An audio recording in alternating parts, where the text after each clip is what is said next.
नमस्कार. तर आज मी हळदी कुंकवासाठी खवा तिळगुळाच्या वड्या बनवलेल्या आहेत.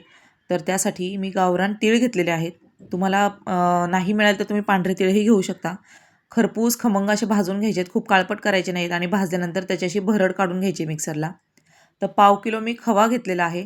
खवासुद्धा असाच परतून छान घ्यायचा आहे, कारण खव्याला एक वास असतो आणि चांगला व्यवस्थित परतला गेला नाही तर आपल्या वड्या लवकर खराब होतात, टिकणार नाहीत. तर खवा व्यवस्थित असा दाबून दाबून आपल्याला भाजायचा आहे. त्याच्या सगळ्या गुठळ्या मोडून घ्यायच्यात. तर त्याच्यामध्ये मी पाव किलो गूळ घेतलेला आहे. हे सर्व समप्रमाणात घेतलेलं आहे. तुम्हाला जर वड्या गोड आवडत असतील तर तुम्ही थोडा गूळ वाढवला तरी चालेल आणि कमी गोड हवे असतील तर थोडासा गूळ कमी केला तरी चालणार आहे. तर हे गूळ पूर्ण वितळून घ्यायचं आहे. एकजीव हे इतकं पातळ झालेलं आहे.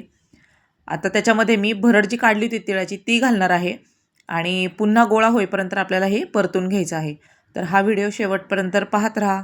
आवडल्यास लाईक करा, तुमच्या मित्रमैत्रिणींना शेअर करा आणि सबस्क्राईब केलं नसेल तर सबस्क्राईब करा.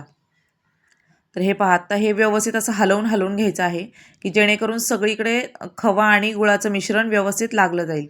तर हा आता गोळा होईपर्यंत असंच परतून घेणार आहे मी. तर गोळा आपला झालेला आहे. मी प्लॅस्टिकच्या पेपरला तूप लावून घेणार आहे. तुपाचा हात लावायचा जेणेकरून आपल्या वड्या व्यवस्थित पटकन निघतील.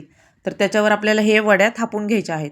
मी थोडंसं हाताने पसरवलेलं आहे. नंतर स्पॅच्युलाच्या साहाय्याने एकसारखे लेअर व्यवस्थित पसरून घेणार आहे की जेणेकरून खूप जाड किंवा एका बाजूला पातळ राहणार नाही. आणि लगेच ह्या वड्या तुम्ही कट करू शकता.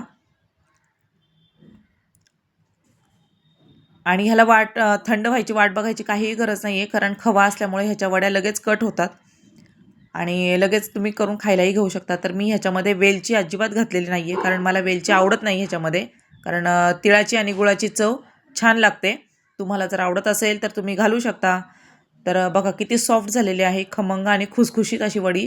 ज्यांना दात नाहीत तेही खाऊ शकतात.